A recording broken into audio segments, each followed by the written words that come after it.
सत श्री अकाल। न्यूज़ 18 पंजाब देख रहे दर्शकों का स्वागत है। मैं हाँ विजयपाल ब्राण। सब तो पहला वड्डी खबर, 30 दसंबर ਨੂੰ किसान सरकार दे नाल मीटिंग करनगे। किसानां ने सरकार दा सद्दा कबूल कर लिया है, मन लिया है।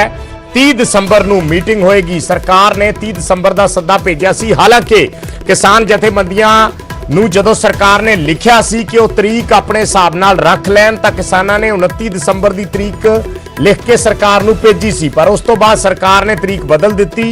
30 दसंबर ਦਾ दिन निर्धारित किया गया मीटिंग ਦੇ ਲਈ और समा दिता गया 2 ਵਜੇ दिल्ली के विज्ञान भवन ਦੇ ਵਿੱਚ मीटिंग ਦਾ। उस तो बाद किसान जथेबंदियां ने बैठक की और इस सद्दे ਨੂੰ कबूल कर लिया गया है। किसान जथेबंदियां वालों 30 दसंबर ਨੂੰ किसानां दी ते सरकार दी मीटिंग होएगी। मिनिस्टर लैवल दी मंत्री पद्धर दी मीटिंग होएगी। कमेटी जिहड़ी मंत्री पद्धर दी कमेटी होएगी वो किसानां दे नाल गलबात करेगी।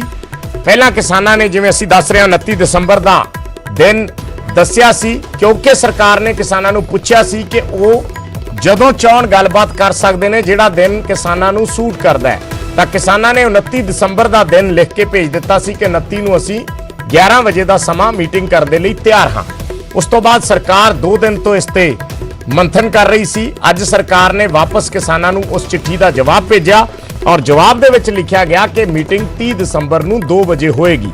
ਉਸ ਤੋਂ ਬਾਅਦ ਕਿਸਾਨ ਜਥੇਬੰਦੀਆਂ ਨੇ ਵੀ ਆਪਸ 'ਚ ਗੱਲਬਾਤ ਕਰਕੇ ਹੁਣ ਇਸ ਸੱਦੇ ਨੂੰ ਕਬੂਲ ਕਰ ਲਿਆ ਹੈ ਤੇ 30 ਦਸੰਬਰ ਨੂੰ ਹੁਣ ਵਿਗਿਆਨ ਭਵਨ ਦੇ ਵਿੱਚ ਦੁਪਹਿਰੇ 2 ਵਜੇ किसान जथेबंदियां दी केंद्र सरकार दे मंत्रियां नाल मीटिंग होएगी। दोवें तरह इस तो उम्मीद जता रही ने कि मसला हल होएगा। उधरों किसान जथेबंदियां कह रही ने कि सरकार साडा 4 सूत्री एजेंडा मनेगी और उधरों सरकार कह रही है कि किसान साडी गल मनणगे। सानू भी पूरी उम्मीद है कि इस मीटिंग दे विच मसले दा हल निकलेगा। सो 30 दसंबर ਨੂੰ हुण विज्ञान भवन दे विच मीटिंग होण जा रही है। यह इस वेले दी सब तो वड्डी खबर है। गलबात दी तंद दोबारे जुड़ रही है। 25 दिनों का डेडलॉक टुटेगा। 8 दसंबर ਨੂੰ लास्ट मीटिंग हुई सी और उस तो बाद लगातार एक डेडलॉक बन गया सी। दोवां धिरां दे विच कोई गलबात नहीं हुई। आपो अपनी अड़ी दे इल्जाम लाए गए दोनों धिरां वल्लों एक दूजे ते। किसानां ने क्या सरकार अड़ी करके बैठी है, सरकार ने क्या किसान अड़ी करके बैठे ने।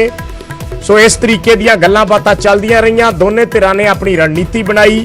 सरकार अपने तरीके नाल इन्हां बिल्लां दा प्रचार करदी रही, किसान अपने तरीके नाल रणनीति नूं अगे वधाउंदे रहे ते अखीर हुण इह डेडलॉक खत्म हुंदा नजर आ रहा है और 30 दसंबर ਨੂੰ ਇਹ मीटिंग होण जा रही है।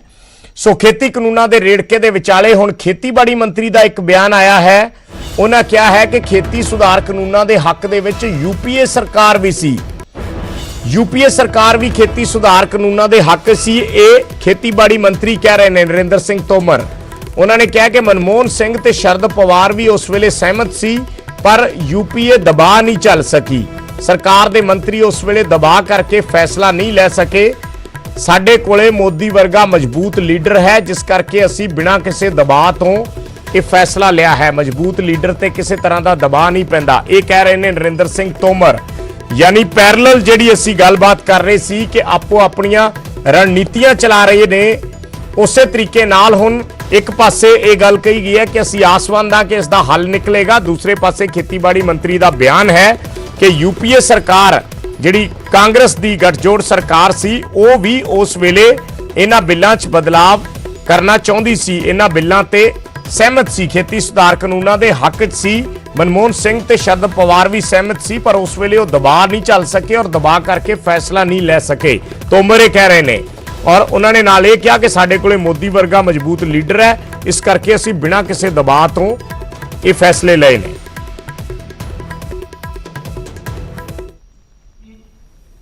शरद पवार जी वे भी चाहते थे कि कानून बन जाए, लेकिन दबाव और प्रभाव का सामना नहीं कर पाए। इसके कारण वो ये कानून बनाने का यश प्राप्त नहीं कर पाए। लेकिन हम सबका सौभाग्य है कि आज देश के प्रधानमंत्री नरेंद्र मोदी जी हैं और नरेंद्र मोदी जी की कार्य पद्धति को हम जानते हैं। हमने उन्हें मुख्यमंत्री के रूप में भी देखा है, प्रधानमंत्री के रूप में भी देखा है कि नरेंद्र मोदी जी का अपना कोई स्वार्थ नहीं है। नरेंद्र मोदी जी के सामने एक सूत्री कार्यक्रम है देश का विकास और देश की जनता का कल्याण। कृषि समृद्ध हो और किसान की माली हालत सुधरे, इस एक सूत्री कार्यक्रम के प्रति हमारे देश का प्रधानमंत्री पूरी तरह समर्पित है। और जब उद्देश्य परक समर्पण हो, देश परक समर्पण हो, तो फिर कोई भी ताकत अपने दबाव और प्रभाव का इस्तेमाल नेता पर नहीं कर पाती। और जब मोदी जी पर इस प्रकार के तत्वों का कोई दबाव और प्रभाव नहीं चलता, तो कुछ लोगों के पेट में मरोड़ होना। ਨਰਿੰਦਰ ਤੋਮਰ ਉਹਨਾਂ ਦਾ ਬਿਆਨ ਅਸੀਂ ਤੁਹਾਨੂੰ ਸੁਣਾਇਆ। ਇੱਕ ਸਮਾਗਮ ਨੂੰ ਸੰਬੋਧਨ ਕਰ ਰਹੇ ਸੀ। ਉਹਨਾਂ ਨੇ ਕਿਹਾ ਹੈ ਕਿ ਯੂਪੀਏ ਸਰਕਾਰ ਵੀ ਉਸ ਵੇਲੇ ਸਹਿਮਤ ਸੀ, ਪਰ ਦਬਾਅ ਕਰਕੇ ਉਹ ਫੈਸਲੇ ਨਹੀਂ ਲੈ ਸਕੇ। ਨਰਿੰਦਰ ਮੋਦੀ ਬਿਨਾਂ ਦਬਾਅ ਤੋਂ ਕੰਮ ਕਰਦੇ ਨੇ, ਇਸ ਕਰਕੇ ਉਹਨਾਂ ਨੇ ਫੈਸਲਾ ਲਿਆ ਹੈ। ਸੁਰਜੀਤ ਜਿਆਨੀ ਸਾਡੇ ਨਾਲ ਜੁੜੇ ਨੇ, ਭਾਜਪਾ ਆਗੂ। ਸੁਰਜੀਤ ਜਿਆਨੀ ਜੀ, ਬੜਾ ਸਿੱਧਾ ਜਿਹਾ ਸਵਾਲ ਹੈ ਕਿ ਕਿਸਾਨਾਂ ਨੇ ਅੱਜ ਇੱਕ ਗੱਲ ਕਹੀ, ਜਦੋਂ ਅਸੀਂ ਡਿਬੇਟ 'ਚ ਉਹਨਾਂ ਨਾਲ ਗੱਲ ਕਰ ਰਹੇ ਸੀ, ਕਿ ਜਦੋਂ ਗੱਲਬਾਤ ਅੱਗੇ ਵੱਧ ਰਹੀ ਹੋਵੇ ਜਾਂ ਤੁਸੀਂ ਕਹਿ ਰਹੇ ਹੋ ਕਿ ਸਾਰਥਕ ਮਾਹੌਲ 'ਚ ਅਸੀਂ ਇਸ ਦੇ ਹੱਲ ਵੱਲ ਜਾਣਾ ਹੈ, ਤਾਂ ਉਸ ਵੇਲੇ ਫਿਰ ਇੱਕ ਤਰੀਕੇ ਦਾ ਸੀਜ਼ ਫਾਇਰ ਹੋ ਜਾਣਾ ਚਾਹੀਦਾ, ਕਿਸੇ ਤਰੀਕੇ ਦੀ ਬਿਆਨਬਾਜ਼ੀ ਨਹੀਂ ਹੋਣੀ ਚਾਹੀਦੀ। ਪਰ ਪੈਰਲਲ ਬਿਆਨ ਚੱਲ ਰਹੇ ਨੇ ਔਰ ਇਸ ਬਿਆਨ ਦਾ ਸੰਦਰਭ ਵੀ ਤੁਹਾਡੇ ਤੋਂ ਥੋੜਾ ਸਮਝਣਾ ਚਾਹਾਂਗੇ। ਜਿਹੜੀ ਤੋਮਰ ਸਾਹਿਬ ਕਹਿ ਰਹੇ ਨੇ ਕਿ ਉਸ ਵੇਲੇ ਯੂਪੀਏ ਸਰਕਾਰ ਤਿਆਰ ਸੀ, ਪਰ ਉਹ ਦਬਾਅ ਕਰਕੇ ਫੈਸਲਾ ਨਹੀਂ ਲੈ ਸਕੇ, ਪਰ ਨਰਿੰਦਰ ਮੋਦੀ ਕਿਸੇ ਦਾ ਦਬਾਅ ਨਹੀਂ ਚੱਲਦੇ। ਨਹੀਂ, ਇਹਦੇ ਵਿੱਚ ਵਿਜੇਪਾਲ ਜੀ ਕੋਈ ਦਬਾਅ ਵਾਲੀ ਗੱਲ ਨਹੀਂ ਹੁੰਦੀ, ਔਰ ਨਾ ਹੀ ਸਰਕਾਰਾਂ ਕਿਸੇ ਦੇ ਦਬਾਅ ਮਾਰ ਸਕਦੀਆਂ। ਤੇ ਲੋਕਾਂ ਦੀ ਬਣਾਈ ਹੋਈ ਸਰਕਾਰ ਹੁੰਦੀ ਹੈ। ਪਰ ਮਤਲਬ ਕਹਿਣ ਦਾ ਤੇ ਸਮਝਣ ਦੇ ਵਿੱਚ ਕਈ ਵਾਰੀ ਅੰਤਰ ਆ ਜਾਂਦਾ ਹੈ। ਔਰ ਮੈਂ ਮੇਰੀ ਜ਼ਿੰਦਗੀ 'ਚ ਦੇਖਿਆ, ਕਦ ਵੀ ਕੋਈ ਨਈ ਚੀਜ਼ ਜਾਂ ਨया ਕਾਨੂੰਨ ਜਦੋਂ ਆਉਂਦਾ ਹੈ ਜਾਂ ਨया ਸਿਸਟਮ ਜਦੋਂ ਬਣਦਾ ਹੈ ਤਾਂ ਉਹਦਾ ਵਿਰੋਧ ਹੁੰਦਾ ਹੈ। ਬਾਖੜਾ ਨੰਗਲ ਦਾ ਵੀ ਵਿਰੋਧ ਹੋਇਆ ਸੀ, ਕੰਪਿਊਟਰ ਆਇਆ ਉਹਦਾ ਵਿਰੋਧ ਹੋਇਆ ਸੀ, ਸਾਡੇ ਜਦੋਂ ਕੰਬਾਈਨ ਆਈ ਮਸ਼ੀਨਾਂ ਉਹਨਾਂ ਦਾ ਵਿਰੋਧ ਹੋਇਆ ਸੀ। ਮੈਂ ਦੇਖਿਆ ਮੰਡੀਆਂ ਜਿਹੜੀ ਸ਼ਹਿਰਾਂ ਦੇ ਵਿੱਚ ਬਾਹਰ ਕੱਢ ਕੇ ਲਿਆਏ ਉਹਦਾ ਵਿਰੋਧ ਸੀ। ਅੰਡਰਬ੍ਰਿਜ ਓਵਰਬ੍ਰਿਜ ਬਣਦਾ ਹੈ ਉਹਦਾ ਵਿਰੋਧ ਜਿਹੜਾ ਨਾ ਜੀ ਹਮੇਸ਼ਾ ਪਹਿਲਾਂ ਇੱਕ ਵਾਰੀ ਹੁੰਦਾ ਹੈ। ਔਰ ਵਿਰੋਧ ਦੇ ਬਾਅਦ ਜਿਹੜੀ ਚੀਜ਼ ਬਣ ਜਾਂਦੀ ਹੈ ਫਿਰ ਉਹਦਾ ਅੱਛਾ ਅਸਰ ਹੁੰਦਾ ਹੈ। ਪਰ ਮੈਂ ਇੱਕ ਵਿਸ਼ਵਾਸ ਜ਼ਰੂਰ ਦੇਣਾ ਚਾਹੁੰਦਾ ਸਾਰਿਆਂ ਨੂੰ ਕਿ ਅਗਰ ਇਹ ਕਾਨੂੰਨ ਚਲੋ ਇਹਦੇ ਵਿੱਚ ਸੋਧ ਹੋ ਕੇ ਇਹ ਕਾਨੂੰਨ ਜਦੋਂ ਲਾਗੂ ਹੋ ਜਾਊਗਾ ਤਾਂ ਕਿਸਾਨ ਇਹਦੇ ਨਾਲ ਖੁਸ਼ਹਾਲ ਹੋਣਗੇ ਔਰ ਕਿਸਾਨ ਖੁਦ ਮੰਨਣਗੇ ਕਿ ਵਾਕਈ ਜਿਹੜਾ ਹੈ ਇਹ ਕਾਨੂੰਨ ਜਿਹੜਾ ਹੈ ਸਾਡੇ ਹਿੱਤ ਵਿੱਚ ਹੋਇਆ। ਅੱਜ ਠੀਕ ਹੈ ਕਿਸੇ ਤਰ੍ਹਾਂ ਕੋਈ ਗੱਲ ਕਰ ਰਿਹਾ ਆਪਾਂ ਜਦੋਂ ਲੰਬਾ ਸੰਘਰਸ਼ ਚੱਲਦਾ ਉਹਦੇ ਵਿੱਚ ਤੁਸੀਂ ਮੈਨੂੰ ਪੁੱਛੋਗੇ, ਮੈਂ ਕੋਈ ਆਪਣੇ ਹਿਸਾਬ ਨਾਲ ਬਿਆਨ ਦੇ ਦੇਵਾਂਗਾ, ਕੋਈ ਹੋਰ ਵਰਕਰ ਦੇ ਦੇਗਾ, ਕੋਈ ਲੀਡਰ ਦੇ ਦੇਗਾ। ਜਾਨੀ ਸਾਹਿਬ, ਜਿਵੇਂ ਤੁਸੀਂ ਕਹਿ ਰਹੇ ਹੋ ਵੀ ਸਰਕਾਰ ਲੋਕ ਚੁਣਦੇ ਨੇ, ਸਰਕਾਰਾਂ ਲੋਕਾਂ ਦੀਆਂ ਹੁੰਦੀਆਂ ਨੇ, ਤੇ ਜੇ ਲੋਕ ਕੋਈ ਮੰਗ ਰੱਖਦੇ ਆ ਤਾਂ ਕੀ ਉਸ ਨੂੰ ਇਸ ਲਿਹਾਜ਼ ਨਾਲ ਦੇਖਿਆ ਜਾਣਾ ਚਾਹੀਦਾ ਕਿ ਇਹ ਦਬਾਅ ਹੈ ਤੇ ਅਸੀਂ ਕੋਈ ਦਬਾਅ ਨਹੀਂ ਝੱਲਾਂਗੇ? ਨਹੀਂ, ਇਹ ਗੱਲ ਦੇਖੋ ਕੋਈ ਦਬਾਅ ਚੱਲਣ ਵਾਲੀ ਗੱਲ ਨਹੀਂ ਹੁੰਦੀ। ਉਹਨਾਂ ਨੇ ਕੋਈ ਉਦਾਹਰਨ ਹੋਰ ਲਹਿਜੇ ਨਾਲ ਦਿੱਤਾ ਹੈ ਥੋੜਾ ਵੀ ਕਿਸਾਨਾਂ ਦਾ। ਅਗਰ ਦਬਾਅ ਵਾਲੀ ਗੱਲ ਹੈ, ਦਬਾਅ ਚੱਲ ਕੇ ਹੀ ਸਾਰੀ ਗੱਲ ਕੀਤੀ ਜਾ ਰਹੀ ਹੈ, ਮੀਟਿੰਗਾਂ ਹੋ ਰਹੀ ਹੈ, ਚਿੰਤਾ ਵੀ ਕੀਤੀ ਜਾ ਰਹੀ ਹੈ ਔਰ ਕਾਨੂੰਨ ਦੇ ਵਿੱਚ ਜਿੰਨੀਆਂ ਵੀ ਸਮੱਸਿਆਵਾਂ ਸੀ ਸਾਰੀ ਸੋਧ ਕਰਨ ਦੀ ਗੱਲ ਹੋ ਚੁੱਕੀ ਹੈ ਔਰ ਸਰਕਾਰ ਸੋਧ ਕਰਨ ਨੂੰ ਤਿਆਰ ਹੈ। ਸਰਕਾਰ ਕੋਈ ਆਪਦੀ ਪਬਲਿਕ ਦੇ ਆਪਦੇ ਵੋਟਰ ਸਪੋਰਟਰ ਦੇ ਥੋੜਾ ਦਬਾਅ ਹੈ। ਅਗਰ ਨਰਿੰਦਰ ਮੋਦੀ ਦਬਾਅ ਮਾਰਦੇ ਤਾਂ ਪਾਕਿਸਤਾਨ ਤੇ ਮਾਰਦੇ, ਚਾਈਨਾ ਤੇ ਮਾਰਦੇ ਹੈ ਔਰ ਉਹਨਾਂ ਨੇ ਦਬਾਅ ਚੱਲਿਆ ਵੀ ਉੱਥੇ ਜਾ ਕੇ। ਫਿਰ ਤੋਮਰ ਸਾਹਿਬ ਦੇ ਬਿਆਨ ਦਾ ਮਤਲਬ ਕੀ ਹੈ? ਉਹਨਾਂ ਦਾ ਕਹਿਣ ਦਾ ਤਰੀਕਾ ਹੋਰ ਹੈ, ਸਮਝਣ ਦਾ ਤਰੀਕਾ ਹੋਰ ਹੋ ਗਿਆ। ਇਹ ਗੱਲ ਨਹੀਂ ਹੈ। ਉਹਨਾਂ ਦਾ ਕਹਿਣਾ ਹੈ ਵੀ ਚਲੋ ਜਦੋਂ ਵੀ ਕੋਈ ਨਈ ਚੀਜ਼ ਆਉਂਦੀ ਹੈ ਵਿਰੋਧ ਹੁੰਦਾ ਔਰ ਇਹ ਜਦੋਂ ਕਾਨੂੰਨ ਲਾਗੂ ਹੋ ਜਾਏਗਾ। ਦੇਖੋ ਇੱਕ ਵਿਜੇਪਾਲ ਜੀ ਮੈਂ ਤੁਹਾਨੂੰ ਦੱਸਾਂ ਗੱਲ, ਮੈਂ ਕਿਸਾਨ ਆ ਜੀ। ਦੇਖੋ ਸਾਨੂੰ ਸਿਸਟਮ ਤਾਂ ਹਰ ਇੱਕ ਚੀਜ਼ ਦੇ ਚੇਂਜ ਲੈਣਾ ਪਊਗਾ। ਅੱਜ ਮੈਂ ਦੇਖਦਾ ਉੱਥੇ ਜਦੋਂ ਗੱਲਾਂ ਹੁੰਦੀਆਂ, ਜਥੇਬੰਦੀਆਂ ਵੀ ਗੱਲਾਂ ਹੁੰਦੀਆਂ, ਕੁਝ ਲੀਡਰ ਵੀ ਗੱਲ ਕਰਦੇ ਆ, ਮੋਦੀ ਸਾਹਿਬ ਨੇ ਨੋਟਬੰਦੀ ਕਰਕੇ ਇਹ ਗੱਲਾਂ ਜਿਹੜੇ ਕਾਨੂੰਨ ਮਤਲਬ ਕੋਈ ਗੱਲ ਥੋੜੀ ਹੈ। ਨੋਟਬੰਦੀ ਵੀ ਕਰਨਾ ਜ਼ਰੂਰੀ ਸੀ, ਕਿਸਾਨੀ ਨੂੰ ਉੱਪਰ ਲੈ ਕੇ ਜਾਣਾ ਹੈ, ਅਗਰ ਅਸੀਂ ਦੇਸ਼ ਨੂੰ ਤਰੱਕੀ ਵੱਲ ਲੈ ਕੇ ਜਾਣਾ ਹੈ। ਪਰ ਇਹਦੇ ਚ ਥੋੜੀ ਹੋ ਸਕਦੀ ਹੈ ਯਾਨੀ ਸਾਹਿਬ, ਇਹਦੇ ਚ ਕੁਝ ਚੀਜ਼ਾਂ ਇਹ ਵੀ ਨੇ ਨਾ, ਕੁਝ ਚੀਜ਼ਾਂ ਇਹ ਵੀ ਨੇ, ਆਧਾਰ ਉਹ ਵੀ ਬਣਦੀਆਂ ਹੁੰਦੀਆਂ ਨੇ ਅਗਲੇ ਫੈਸਲਿਆਂ ਦਾ। ਜਦੋਂ ਤੁਸੀਂ ਪਿਛਲੇ ਫੈਸਲੇ ਜਿਹੜੇ ਲਏ ਉਹ ਇਕਨੋਮਿਕ ਫਰੰਟ ਤੇ ਕੋਈ ਬਹੁਤੇ ਕਾਰਗਰ ਸਾਬਿਤ ਨਹੀਂ ਹੋਏ।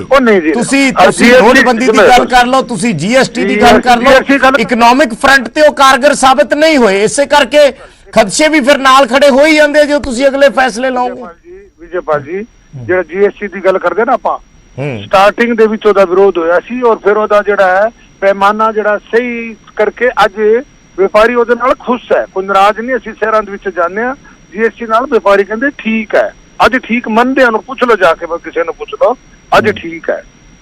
NCR ਦਾ ਵਿਰੋਧ ਹੋਇਆ ਸੀ, NCR ਦੇ ਵਿੱਚ ਦੱਸੋ ਕਿਹਦੀ ਨਾਗਰਿਕਤਾ ਗਈ ਹੈ? ਕਿਸੇ ਦੀ ਗਈ ਹੈ ਨਾਗਰਿਕਤਾ, ਕਿਸੇ ਦੀ ਨਾਗਰਿਕਤਾ ਨਹੀਂ ਗਈ। ਇਸ ਤਰ੍ਹਾਂ ਚਲੋ ਠੀਕ ਹੈ, ਕਿਸਾਨੀ ਦਾ ਜਿਹੜਾ ਕਾਨੂੰਨ ਹੈ ਇਹਦੇ ਵਿੱਚ ਫਾਇਦਾ ਜਿਹੜਾ ਅੱਗੇ ਜਾ ਕੇ ਹੋਏਗਾ। ਮੈਂ ਕਿਸਾਨ ਹਾਂ, ਮੈਂ ਇਸ ਚੀਜ਼ ਨੂੰ ਮੰਨਦਾ ਹਾਂ। ਹਾਂ, ਜਿਹੜੀ ਕੋਈ ਇਹਨਾਂ ਨੂੰ ਸ਼ੰਕਾ ਸੀ ਕਿਸਾਨਾਂ ਨੂੰ, ਉਹ ਦੂਰ ਕਰ ਦਿੱਤੀ ਗਈ ਹੈ।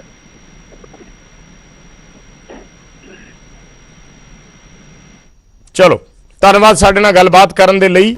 ਤਾਂ ਬਿਆਨਾਂ ਦੀ ਗੱਲ ਜਦੋਂ ਹੁੰਦੀ ਹੈ ਕਿ ਕਿਸ ਸੰਦਰਭ 'ਚ ਕੀਤੇ ਜਾਂਦੇ ਆ, ਤਾਂ ਜਿਹੜੇ ਸਿਆਸੀ ਆਗੂ ਹੁੰਦੇ ਨੇ, ਪੋਲੀਟੀਸ਼ੀਅਨਸ ਹੁੰਦੇ ਨੇ, ਉਹ ਆਪਣੇ ਆਪਣੇ ਤਰੀਕੇ ਨਾਲ ਉਸਦੇ ਮਤਲਬ ਕੱਢਦੇ ਨੇ। ਅਸੀਂ ਇਹ ਸਮਝਣ ਦੀ ਕੋਸ਼ਿਸ਼ ਕਰ ਰਹੇ ਸੀ ਕਿ ਇਸ ਬਿਆਨ ਦਾ ਮਤਲਬ ਕੀ ਹੈ, ਕਿਉਂਕਿ ਆਮ ਤੌਰ ਤੇ ਜਦੋਂ ਸਿਆਸੀ ਪਾਰਟੀਆਂ ਦਾਅਵੇ ਵੀ ਕਰਦੀਆਂ ਨੇ ਤਾਂ ਉਹ ਦਾਅਵਿਆਂ ਨੂੰ ਪਬਲਿਕ ਦੇ ਨਾਲ ਜੋੜ ਕੇ ਦੇਖਿਆ ਜਾਂਦਾ ਹੈ ਕਿ ਜਦੋਂ ਲੋਕ ਵੋਟਾਂ ਦਿੰਦੇ ਨੇ, ਲੋਕ ਸਰਕਾਰ ਚੁਣਦੇ ਨੇ, ਕਿਉਂਕਿ ਲੋਕਤੰਤਰ ਹੈ। ਹਿੰਦੁਸਤਾਨ ਨੂੰ, ਭਾਰਤ ਨੂੰ ਦੁਨੀਆ ਦਾ ਸਭ ਤੋਂ ਵੱਡਾ ਲੋਕਤੰਤਰ ਮੰਨਿਆ ਜਾਂਦਾ ਹੈ ਔਰ ਇਸ ਲੋਕਤੰਤਰ ਦੇ ਵਿੱਚ ਲੋਕਾਂ ਦੀ ਆਵਾਜ਼ ਬਹੁਤ ਮਾਇਨੇ ਰੱਖਦੀ ਹੈ। ਐਸੇ ਵਿੱਚ ਜਦੋਂ ਸਿਆਸੀ ਆਗੂ ਇਸ ਤਰੀਕੇ ਦੇ ਬਿਆਨ ਉਹਨਾਂ ਦੇ ਸਾਹਮਣੇ ਆਉਂਦੇ ਨੇ ਕਿ ਉਹਨਾਂ ਦੇ ਜਿਹੜੇ ਲੀਡਰ ਨੇ ਉਹ ਕਿਸੇ ਦਾ ਕੋਈ ਦਬਾਅ ਨਹੀਂ ਚੱਲਦੇ, ਤੇ ਉਸ ਤੋਂ ਬਾਅਦ ਫਿਰ ਜਦੋਂ ਲੋਕਾਂ ਦੀ ਸਰਕਾਰ, ਲੋਕਾਂ ਵੱਲੋਂ ਬਣਾਈ ਸਰਕਾਰ ਜਾਂ ਲੋਕਾਂ ਦੇ ਹਿੱਤ ਲਈ ਸਰਕਾਰ ਕਿਹਾ ਜਾਂਦਾ ਤਾਂ ਫਿਰ ਉਹਨਾਂ ਚੀਜ਼ਾਂ ਦੇ ਵਿੱਚ ਕੰਟਰਾਡਿਕਸ਼ਨ ਯਾਨੀ ਵਿਰੋਧਾਭਾਸ ਆ ਜਾਂਦਾ ਹੈ। ਸੋ ਇਸ ਕਰਕੇ ਸਵਾਲ ਵੀ ਖੜੇ ਹੁੰਦੇ ਨੇ, ਪਰ ਬਿਆਨਬਾਜ਼ੀ ਲਗਾਤਾਰ ਚੱਲਦੀ ਰਹਿੰਦੀ ਹੈ। ਲੀਡਰਾਂ ਦੇ ਬਿਆਨ ਸਾਹਮਣੇ ਆਉਂਦੇ ਰਹਿੰਦੇ ਨੇ, ਜਿਵੇਂ ਅਸੀਂ ਨਰਿੰਦਰ ਤੋਮਰ ਹੋਰਾਂ ਦੇ ਬਿਆਨ ਦਾ ਜ਼ਿਕਰ ਕਰ ਰਹੇ ਹਾਂ। ਉਹਨਾਂ ਨੇ ਕਿਹਾ ਕਿ UPA ਵੇਲੇ ਵੀ ਇਹ ਚਰਚਾ ਹੋਈ ਸੀ। ਇਹ ਫਾਰਮ ਬਿੱਲ ਜਿਹੜੇ ਨਵੇਂ ਖੇਤੀ ਸੁਧਾਰ ਕਾਨੂੰਨ ਨੇ, ਜਿਸ ਨੂੰ ਸਰਕਾਰ ਖੇਤੀ ਸੁਧਾਰ ਕਾਨੂੰਨ ਕਹਿੰਦੀ ਹੈ, ਉਹਨਾਂ ਖੇਤੀ ਸੁਧਾਰ ਕਾਨੂੰਨਾਂ ਦੇ ਹੱਕ ਦੇ ਵਿੱਚ UPA ਸਰਕਾਰ ਸੀ। ਇਹ ਨਰਿੰਦਰ ਤੋਮਰ ਕਹਿ ਰਹੇ ਨੇ। ਉਹਨਾਂ ਨੇ ਕਿਹਾ ਕਿ ਮਨਮੋਹਨ ਸਿੰਘ ਤੇ ਸ਼ਰਦ ਪਵਾਰ ਉਸ ਵੇਲੇ ਸਹਿਮਤ ਸੀ, ਪਰ ਉਹ ਦਬਾਅ ਨਹੀਂ ਝੱਲ ਸਕੇ, ਇਸ ਕਰਕੇ ਉਹ ਫੈਸਲਾ ਨਹੀਂ ਲੈ ਸਕੇ। ਪਰ ਨਰਿੰਦਰ ਮੋਦੀ ਮਜ਼ਬੂਤ ਲੀਡਰ ਨੇ, ਉਹ ਦਬਾਅ ਚੱਲਦੇ ਨਹੀਂ, ਇਸ ਕਰਕੇ ਉਹਨਾਂ ਨੇ ਫੈਸਲੇ ਲਏ ਨੇ। ਪਰ ਸੁਰਜੀਤ ਜਿਆਨੀ ਕਹਿ ਰਹੇ ਨੇ ਕਿ ਇਸ ਨੂੰ ਇਸ ਸੰਦਰਭ 'ਚ ਨਾ ਲਿਆ ਜਾਵੇ ਜਾਂ ਇਸ ਸੰਦਰਭ 'ਚ ਨਾ ਸਮਝਿਆ ਜਾਵੇ। ਲੋਕਾਂ ਦਾ ਦਬਾਅ ਨਹੀਂ ਹੁੰਦਾ, ਲੋਕਾਂ ਦੀ ਸਹਿਮਤੀ ਹੁੰਦੀ ਹੈ, ਲੋਕਾਂ ਦੇ ਨਾਲ ਗੱਲ ਕਰਕੇ ਹੁੰਦਾ ਹੈ। ਪਰ ਉਧਰ ਕਿਸਾਨ ਵੀ ਇਹੀ ਸਵਾਲ ਕਰ ਰਹੇ ਨੇ ਕਿ ਜੇ ਲੋਕਾਂ ਦੇ ਨਾਲ ਗੱਲ ਕਰਕੇ ਹੁੰਦਾ ਤਾਂ ਫਿਰ ਸਾਡੇ ਨਾਲ ਪਹਿਲਾਂ ਗੱਲ ਕਿਉਂ ਨਹੀਂ ਕੀਤੀ ਗਈ, ਤੇ ਹੁਣ ਸਰਕਾਰ ਕਿਉਂ ਕਹਿ ਰਹੀ ਹੈ ਕਿ ਅਸੀਂ ਇਸ ਦੇ ਵਿੱਚ ਬਦਲਾਅ ਕਰ ਦਿੰਨੇ ਹਾਂ।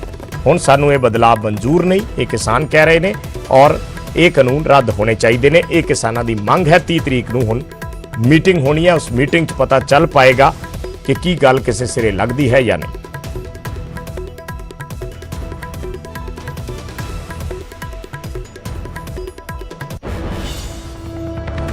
ਤੇ ਫਤਿਹਗੜ੍ਹ ਸਾਹਿਬ ਤੋਂ ਇੱਕ ਖਬਰ ਹੈ। ਫਤਿਹਗੜ੍ਹ ਸਾਹਿਬ ਦੇ ਵਿੱਚ ਅੱਜ ਸੁਖਬੀਰ ਬਾਦਲ ਦਾ ਵਿਰੋਧ ਹੋਇਆ ਹੈ। ਸੁਖਬੀਰ ਬਾਦਲ ਨੂੰ ਵਿਰੋਧ ਦਾ ਸਾਹਮਣਾ ਕਰਨਾ ਪਿਆ ਹੈ ਲੋਕਾਂ ਨੇ ਕਾਲੀਆਂ ਝੰਡੀਆਂ ਦਿਖਾਈਆਂ ਔਰ ਪੁਲਿਸ ਵੱਲੋਂ ਸੁਖਬੀਰ ਬਾਦਲ ਨੂੰ ਦੂਸਰੇ ਰਸਤੇ ਤੋਂ ਬਾਹਰ ਕੱਢਿਆ ਗਿਆ। ਉਹ ਗੁਰੂ ਘਰ ਦੇ ਵਿੱਚ ਨਤਮਸਤਕ ਹੋਣ ਪਹੁੰਚੇ ਸੀ, ਫਤਿਹਗੜ੍ਹ ਸਾਹਿਬ ਦੇ ਵਿੱਚ ਮੱਥਾ ਟੇਕਣ ਪਹੁੰਚੇ ਸੀ, ਪਰ ਉੱਥੇ ਉਹਨਾਂ ਦਾ ਵਿਰੋਧ ਕੀਤਾ ਗਿਆ। ਸੁਖਬੀਰ ਬਾਦਲ ਨੂੰ ਕਾਲੀਆਂ ਝੰਡੀਆਂ ਦਿਖਾਈਆਂ ਗਈਆਂ। ਇਹ ਤਸਵੀਰਾਂ ਦਿਖਾ ਰਹੇ ਹਾਂ ਅਸੀਂ ਫਤਿਹਗੜ੍ਹ ਸਾਹਿਬ ਦੀਆਂ, ਜਿਸ ਤੋਂ ਬਾਅਦ ਸੁਖਬੀਰ ਬਾਦਲ ਦੂਸਰੇ ਰਸਤੇ ਰਾਹੀਂ ਉੱਥੋਂ ਰਵਾਨਾ ਹੋ ਗਏ। ਇਹ ਫਤਿਹਗੜ੍ਹ ਸਾਹਿਬ ਦੀਆਂ ਅੱਜ ਦੀਆਂ ਤਸਵੀਰਾਂ ਨੇ। ਗੁਰਦੀਪ ਸਿੰਘ ਸਾਡੇ ਸਹਿਯੋਗੀ ਜੁੜੇ ਨੇ ਹੋਰ ਜਾਣਕਾਰੀ ਦੇ ਲਈ। ਗੁਰਦੀਪ, ਇਹ ਪੂਰਾ ਬਿਊਰਾ ਤੁਹਾਡੀ ਜ਼ੁਬਾਨੀ ਸਮਝਣਾ ਚਾਹਾਂਗੇ। ਕਿਸ ਵੇਲੇ ਸੁਖਬੀਰ ਬਾਦਲ ਪਹੁੰਚੇ ਸੀ, ਕੀ ਹੋਇਆ, ਇਹ ਕੌਣ ਲੋਕ ਸੀ ਜਿਨ੍ਹਾਂ ਨੇ ਵਿਰੋਧ ਕੀਤਾ? ਜੀ ਵਿਜੇਪਾਲ, ਸੁਖਬੀਰ ਬਾਦਲ ਜਿਹੜੇ ਹੈ ਇਹ ਗੁਰਦੁਆਰਾ ਸ਼੍ਰੀ ਫਤਿਹਗੜ੍ਹ ਸਾਹਿਬ ਨਤਮਸਤਕ ਹੋਣ ਆਏ ਸੀ। ਜਿਹੜੇ ਗੁਰੂ ਗੋਬਿੰਦ ਸਿੰਘ ਜੀ ਦੇ ਪਰਿਵਾਰ ਹੈ ਉਹਨਾਂ ਨੂੰ ਸ਼ਰਧਾਂਜਲੀ ਦੇਣ ਆਏ ਸੀ, ਤੇ ਜਦੋਂ ਉਹ ਮੱਥਾ ਟੇਕ ਕੇ ਵਾਪਸ ਆਉਣ ਲੱਗੇ ਤਾਂ ਉਸ ਦੌਰਾਨ ਕੁਝ ਜਿਹੜੇ ਕਿਸਾਨ ਲੋਕ ਸੀਗੇ ਉਹਨਾਂ ਨੇ ਲੰਗਰ ਵੀ ਉੱਥੇ ਲਗਾਇਆ ਹੋਇਆ ਸੀ। ਉਹਨਾਂ ਨੂੰ ਇਸ ਬਾਰੇ ਪਤਾ ਲੱਗ ਗਿਆ ਤੇ ਉਹਨਾਂ ਨੇ ਸੁਖਬੀਰ ਬਾਦਲ ਦਾ ਪੂਰਾ ਵਿਰੋਧ ਕੀਤਾ ਤੇ ਨਾਅਰੇਬਾਜ਼ੀ ਕੀਤੀ। ਜਦੋਂ ਕਿ ਉਹ ਵਿਰੋਧ ਕਰ ਰਹੇ ਸੀ, ਉਸ ਤੋਂ ਬਾਅਦ ਸੁਖਬੀਰ ਬਾਦਲ ਨੂੰ ਇਹਤਿਆਤਨ ਤੌਰ ਤੇ ਪਿਛਲੇ ਦਰਵਾਜ਼ੇ ਤੋਂ ਬਾਹਰ ਕੱਢਿਆ ਗਿਆ। ਪੁਲਿਸ ਨੇ ਉੱਥੇ ਵਿੱਚ ਬਚਾਅ ਕਰਦਿਆਂ ਹੋਏ ਉਹਨਾਂ ਨੂੰ ਵੀ ਕਿਤੇ ਕੋਈ ਇਹ ਘਟਨਾ ਨਾ ਵਾਪਰ ਜੇ ਤਾਂ ਸੁਖਬੀਰ ਬਾਦਲ ਨੂੰ ਪਿਛਲੇ ਦਰਵਾਜ਼ੇ ਚੋਂ ਬਾਹਰ ਕੱਢ ਕੇ ਦੂਸਰੀ ਸਾਈਡ ਤੋਂ ਉਹਨਾਂ ਨੂੰ ਭੇਜ ਦਿੱਤਾ। ਜਿਹੜੇ ਇਹ ਲੋਕ ਸੀਗੇ ਨਾਅਰੇਬਾਜ਼ੀ ਕਰ ਰਹੇ ਸੀ, ਇਹਨਾਂ ਦਾ ਇਤਰਾਜ਼ ਇਹੀ ਸੀ ਕਿ ਸ਼੍ਰੋਮਣੀ ਅਕਾਲੀ ਦਲ ਜਦੋਂ ਕੇਂਦਰ ਸਰਕਾਰ ਦੇ ਵਿੱਚ ਸੀਗੇ, ਜਿਵੇਂ ਸੁਖਬੀਰ ਬਾਦਲ MP ਸੀ ਤੇ ਹਰਸਿਮਰਤ ਕੌਰ ਬਾਦਲ ਕੇਂਦਰ ਦੀ ਮੰਤਰੀ ਸੀ, ਉਸ ਟਾਈਮ ਇਹਨਾਂ ਨੂੰ ਪਤਾ ਸੀ ਵੀ ਖੇਤੀ ਜਿਹੜੇ ਕਾਨੂੰਨ ਬਣਾਏ ਗਏ ਨੇ ਵੀ ਉਹਨਾਂ ਦੇ ਵਿੱਚ ਕੀ ਕੀ ਖਾਮੀਆਂ ਨੇ ਤੇ ਕੀ ਬਣਾਇਆ ਗਿਆ, ਤੇ ਇਸ ਤੋਂ ਉਹ ਨਾਰਾਜ਼ਗੀ ਜ਼ਾਹਿਰ ਕਰ ਰਹੇ ਸੀ ਵੀ ਖੇਤੀ ਕਾਨੂੰਨਾਂ ਨੂੰ ਪਾਸ ਕਰਵਾਉਣ ਦੇ ਵਿੱਚ ਸ਼੍ਰੋਮਣੀ ਅਕਾਲੀ ਦਲ ਦਾ ਕਿਤੇ ਨਾ ਕਿਤੇ ਯੋਗਦਾਨ ਹੈ। ਇਸੇ ਚੀਜ਼ ਤੋਂ ਨਾਰਾਜ਼ ਹੋ ਕੇ ਉਹਨਾਂ ਨੇ ਕਿਹਾ ਸੀ ਵੀ ਜਿਹੜੇ ਵੀ ਇਹੋ ਜਿਹੇ ਲੀਡਰ ਹੈ ਅਸੀਂ ਉਹਨਾਂ ਨੂੰ ਇੱਥੇ ਵੜਨ ਨਹੀਂ ਦਿੱਤਾ ਜਾਵੇਗਾ। ਜੀ ਵਿਜੇ। ਠੀਕ ਹੈ, ਧੰਨਵਾਦ ਗੁਰਦੀਪ ਇਸ ਜਾਣਕਾਰੀ ਦੇ ਲਈ। ਤਸਵੀਰਾਂ ਫਤਿਹਗੜ੍ਹ ਸਾਹਿਬ ਦੀਆਂ ਨੇ, ਵਿਸਤਾਰ ਨਾਲ ਸਾਡੇ ਸਹਿਯੋਗੀ ਗੁਰਦੀਪ ਸਿੰਘ ਨੇ ਜੋ ਜਾਣਕਾਰੀ ਦਿੱਤੀ ਹੈ। ਸੁਖਬੀਰ ਬਾਦਲ ਪਹੁੰਚੇ ਸੀ, ਉੱਥੇ ਕੁਝ ਕਿਸਾਨ ਆਗੂ ਜਿਹੜੇ ਸੀ, ਕਿਸਾਨ ਜਿਹੜੇ ਉੱਥੇ ਪਹੁੰਚ ਗਏ, ਉਹਨਾਂ ਨੇ ਕਾਲੀਆਂ ਝੰਡੀਆਂ ਦਿਖਾਈਆਂ, ਵਿਰੋਧ ਕੀਤਾ। ਗਿਲਾ ਇਸ ਗੱਲ ਦਾ ਸੀ ਕਿ ਅਕਾਲੀ ਦਲ ਨੇ ਪਹਿਲਾਂ ਜੇ ਇਹਨਾਂ ਦਾ ਸਮੇਂ ਰਹਿੰਦੇ ਵਿਰੋਧ ਕੀਤਾ ਹੁੰਦਾ ਤਾਂ ਅੱਜ ਇਹ ਨੌਬਤ ਨਾ ਆਉਂਦੀ, ਇਹ ਸਥਿਤੀ ਨਾ ਬਣਦੀ। ਇਸ ਕਰਕੇ ਲੋਕਾਂ ਨੇ ਸੁਖਬੀਰ ਬਾਦਲ ਦੇ ਪ੍ਰਤੀ ਕਾਲੀਆਂ ਝੰਡੀਆਂ ਵਿਖਾ ਕੇ ਆਪਣਾ ਰੋਸ ਪ੍ਰਗਟਾਇਆ, ਜਿਸ ਤੋਂ ਬਾਅਦ ਸੁਖਬੀਰ ਬਾਦਲ ਨੂੰ ਦੂਸਰੇ ਦਰਵਾਜ਼ੇ ਤੋਂ ਜਿਹੜੇ ਸਿਕਿਉਰਿਟੀ ਵਾਲੇ ਸੀ ਉਹ ਲੈ ਗਏ। ਇੱਕ ਛੋਟਾ ਜਿਹਾ ਕਮਰਸ਼ੀਅਲ ਬ੍ਰੇਕ, ਜਲਦ ਵਾਪਸ ਆ ਕੇ ਕੁਝ ਹੋਰ ਖਬਰਾਂ ਤੇ ਨਜ਼ਰ। ਤੇ ਨੈਟਵਰਕ 18 ਤੇ ਵਿਸਪਰ ਨੇ ਇੱਕ ਖਾਸ ਮੁਹਿੰਮ ਦੇ ਲਈ ਹੱਥ ਮਿਲਾਇਆ ਹੈ। ਇਸ ਮੁਹਿੰਮ ਦਾ ਨਾਮ ਹੈ ਪੀਰੀਅਡ ਆਫ ਪ੍ਰਾਈਡ, ਇੱਕ ਸਵੱਛ ਸੋਚ। ਇਸ ਮੁਹਿੰਮ ਦੀ ਸ਼ੁਰੂਆਤ ਕੁਝ ਆંકੜਿਆਂ ਦੇ ਸਾਹਮਣੇ ਆਉਣ ਤੋਂ ਬਾਅਦ ਹੋਈ, ਜਿਵੇਂ 56% ਔਰਤਾਂ ਮੰਨਦੀਆਂ ਨੇ ਕਿ ਪੀਰੀਅਡ ਇੱਕ ਟੈਬੂ ਹੈ। 42% ਤੋਂ ਵੱਧ ਮਹਿਲਾਵਾਂ ਦਵਾਈ ਦੀ ਦੁਕਾਨ ਤੋਂ ਸੈਨੇਟਰੀ ਪੈਡ ਖਰੀਦਣ 'ਚ ਅਸਹਿਜ ਮਹਿਸੂਸ ਕਰਦੀਆਂ ਨੇ। 48% ਔਰਤਾਂ ਨੇ ਆਪਣੇ ਪੀਰੀਅਡਸ ਨੂੰ ਪਹਿਲੀ ਵਾਰ ਬਿਮਾਰੀ ਦੱਸਿਆ ਸੀ। ਸਭ ਤੋਂ ਚਿੰਤਾਜਨਕ ਗੱਲ ਇਹ ਹੈ ਕਿ ਮਾਸਿਕ ਧਰਮ 'ਚੋਂ ਲੰਘ ਰਹੀਆਂ 40 ਕਰੋੜ ਭਾਰਤੀ ਮਹਿਲਾਵਾਂ 'ਚੋਂ ਸਿਰਫ 20% ਹੀ ਹਾਲੇ ਤੱਕ ਵੀ ਸੈਨੇਟਰੀ ਪੈਡ ਦੀ ਵਰਤੋਂ ਕਰਦੀਆਂ ਨੇ। ਇਸ ਮੁਹਿੰਮ ਦਾ ਮਕਸਦ ਨੌਜਵਾਨ ਪੀੜ੍ਹੀ ਨੂੰ ਪੀਰੀਅਡਸ ਬਾਰੇ ਜ਼ਿਆਦਾ ਤੋਂ ਜ਼ਿਆਦਾ ਜਾਣਕਾਰੀ ਦੇਣਾ ਹੈ ਤੇ ਇਸ ਨਾਲ ਜੁੜੀਆਂ ਸਿਹਤ ਸਹੂਲਤਾਂ ਬਾਰੇ ਜਾਗਰੂਕ ਕਰਨਾ ਹੈ। Network 18 and Whisper have joined hands for Period of Pride, Ek Swachh Soch. It's time to drive the change. There is an urgent need for a change on how we can look at menstruation differently and its management. 1 in every 5 girls in India actually drops out of school at her puberty for the simple reason that she doesn't have the right education about periods. Her school curriculum में ये conversation आए, क्योंकि future generation भी बदलाव लाएंगे ना। And to start this campaign that looks at normalizing menstruation and educating girls and boys about periods, the Honorable Minister of Education, Dr. Ramesh Pokhriyal, is lending support to this initiative. लड़ाकू विमान चलाने से लेकर के और Everest चोटी की फतह करने तक कौन सा क्षेत्र है जिसमें बेटियां पहली पंक्ति में खड़ी होकर के और अपना योगदान नहीं देती हैं। उनकी बहुत सारी समस्याएं हैं, परेशानियां हैं। उन परेशानियों और समस्याओं को ये पूरा समाज, जो परिवार का व्यक्ति और समाज के लोग हम यदि महसूस करें तो उसमें कई गुना ताकत और बढ़ जाएगी।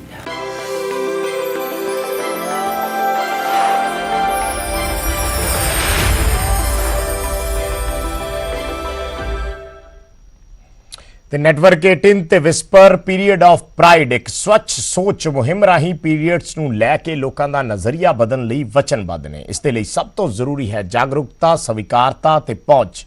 ਅਸੀਂ ਸਕੂਲਾਂ ਦੇ ਸਿਲੇਬਸ 'ਚ ਪੀਰੀਅਡਸ ਨੂੰ ਸ਼ਾਮਿਲ ਕਰਨ ਦੀ ਮੰਗ ਕਰਦੇ ਹਾਂ। ਤੁਸੀਂ ਵੀ ਇਸ ਮੁਹਿੰਮ 'ਚ ਸ਼ਾਮਿਲ ਹੋ ਕੇ ਆਪਣਾ ਯੋਗਦਾਨ ਦੇ ਸਕਦੇ ਹੋ। ਇਸ ਦੇ ਲਈ ਲੌਗਇਨ ਕਰੋ ਸਾਡੀ ਵੈਬਸਾਈਟ period.com ਤੇ ਇਸ ਪਟੀਸ਼ਨ ਨੂੰ ਸਾਈਨ ਕਰੋ।